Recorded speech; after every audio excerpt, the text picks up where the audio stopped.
बिस्मिल्लाहिर्रहमानिर्रहीम। अस्सलाम वालेकुम डियर स्टूडेंट्स। आज हमारा टॉपिक है जूरिस्प्रूडेंस का टॉपिक है टाइटल इन जूरिस्प्रूडेंस। इसमें हम टाइटल पढ़ेंगे और साल्मोन एंड बेंथम की जो क्लासिफिकेशन ऑफ टाइटल है वो भी पढ़ेंगे। तो चलिए स्टार्ट करते हैं। Title in jurisprudence. Title is a link between a person and an object to establish ownership of property. Title person and object के बिटवीन एक लिंक होता है जो कि एस्टेब्लिश करता है ownership. Title is a right to ownership. Title एक right है। कौन सा right? Right to ownership. Salmond कहता है कि title is also known as investive facts which means those facts which create rights. जो फैक्ट जो भी फैक्ट्स हैं वो राइट को क्रिएट करते हैं तो उसको इन्वेस्टिव फैक्ट कहा गया है। और साल्मोन ने कहा है कि टाइटल भी इन्वेस्टिव फैक्ट्स हैं। A title is de facto incident of which the right is de facto and consequent. Consequent का मतलब होता है बाद में, जबकि antecedent का मतलब होता है पहले।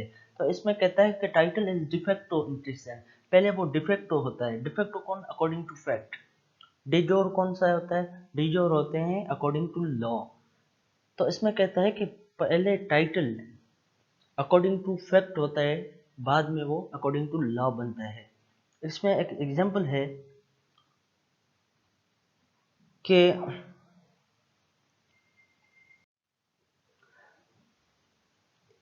एक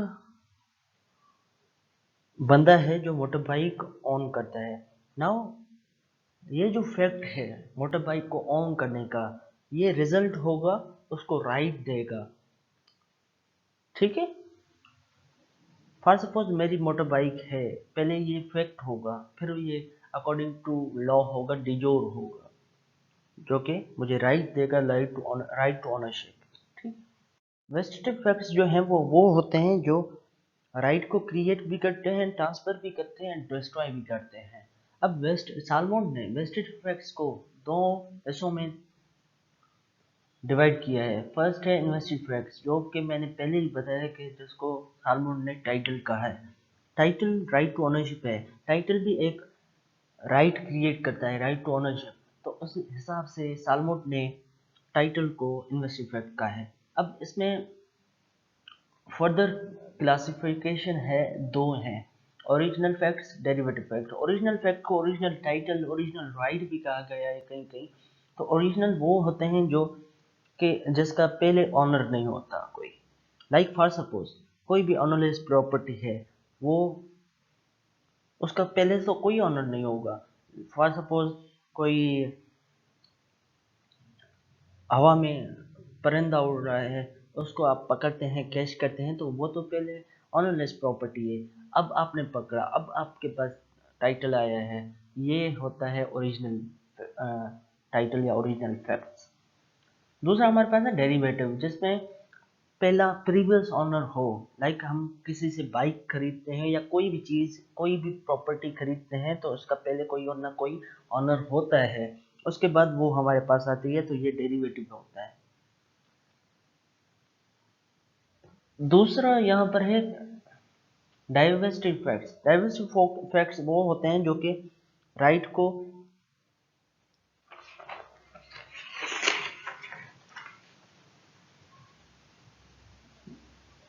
जो राइट को है ट्रांसफर कर देते हैं, या फिर लॉस हो जाता है राइट, मतलब कि डिस्ट्रॉय होता है। तो अब एलिनेटिव फैक्ट्स वो हैं जो कि ट्रांसफर करते हैं। इसमें ये फैक्ट्स वो हैं जो राइट को ट्रांसफर करते हैं, जबकि ये फैक्ट्स वो हैं जो कि राइट को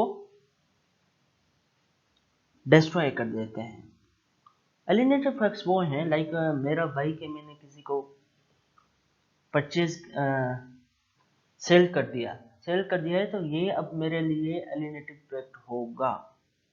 ये दूसरे बंदे जिसने खरीदा है उसके लिए डेरिवेटिव फैक्ट होगा। ठीक है। एक्सटेंट फैक्ट्स वो हैं जिसमें राइट जो है वो डिस्ट्रॉय हो चुका होता है, राइट डिस्ट्रॉय हो जाता है। ठीक। अब ये जो दूसरी क्लासिफिकेशन है ये हमारे को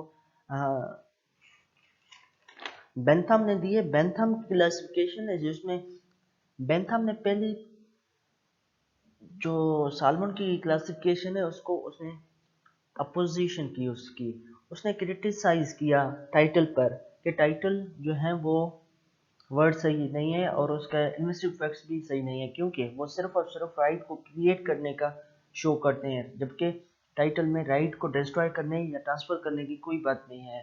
तो इसलिए बेंथम ने एक ऐसे फैक्ट्स को डिस्पोजिटिव फैक्ट्स कहा है। ठीक है, बेंथम ने ऐसे फैक्ट्स को डिस्पोजिटिव फैक्ट्स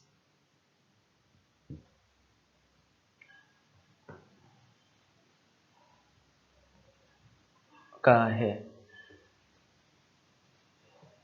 ओके, उसके इसने तीन टाइप्स डिस्क्राइब किए हैं, जिसमें पहले है इन्वेस्टिव फैक्ट्स। इन्वेस्टिव फैक्ट्स जो के वो राइट्स होते हैं जो वो फैक्ट्स होते हैं जो राइट क्रिएट करते हैं। उसको फर्दर क्लासिफाइड किया गया है दो में, कोलेटिव फैक्ट्स। कोलेटिव वो होते हैं जो कि राइट को कन्फर करते हैं, जबकि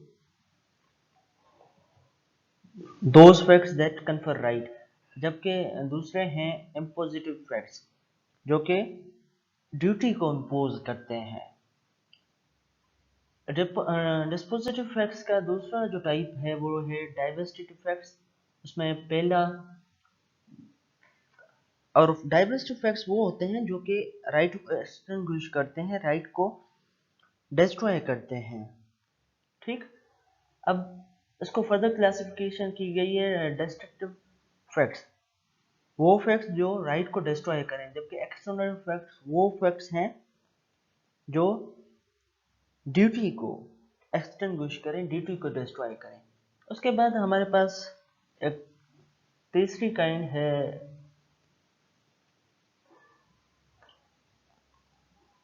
तीसरी क्लासिफिकेशन की तीसरी है वो है ट्रांसलेटिव फैक्ट्स। ट्रांसलेटिव वो हैं जिसमें राइट को ट्रांसफर किया जाता है, जैसा कि पहले साल्मोन वारे में एलिनेटिव फैक्ट्स थे, तो यहाँ पर उसको ट्रांसलेटिव फैक्ट्स कहा गया है। ठीक है, एक्ट्स इन लॉ। वैसे facts can be divided into two, voluntary and involuntary. वैसे फैक्ट्स जो है वो उसको दो किस्मों पर डिवाइड किया गया है, या दो पर डिवाइड किए गए हैं, जो कि वॉलंटरी एंड इनवॉलंटरी है। वॉलंटरी कौन से हैं? When parties agree to transfer, create और extinguish a title by mutual acceptance और कॉन्ट्रैक्ट लाइक सेलिंग और purchasing a property, then acts are known as voluntary act. Voluntary acts में दोनों parties, जो भी पार्टीज हैं, उसका म्यूचुअल एक्सेप्टेंस होता है, म्यूचुअल कंसेंट होता है, उसको हम वॉलंटरी एक्ट्स का कहते हैं। दूसरा हमारे पास है involuntary. When a right is created, extinguished, or transferred not by the consent of the parties but by the operation of law, then such acts are known as involuntary. जो भी right create होते हैं, destroy होते हैं या transfer होते हैं, लेकिन वो पार्टीज के कंसेंट से नहीं, लेकिन ऑपरेशन ऑफ लॉ के होते हैं, जबकि उन एक्ट्स को इनवॉलंटरी एक्ट कहा गया है। इनका एक मिसाल ये भी है कि कोर्ट्स ऑर्डर करती हैं किसी की गिरवी शुदा प्रॉपर्टी को सेल करने के लिए, इस पे पार्टी जो है उसकी कंसेंट नहीं होता। ठीक है, थैंक यू फॉर वॉचिंग। उम्मीद है आपको ये वीडियो समझ आ गया होगा। अगर समझ आ गया है तो इसको लाइक करें, कमेंट करें और शेयर करें। Thank you very much.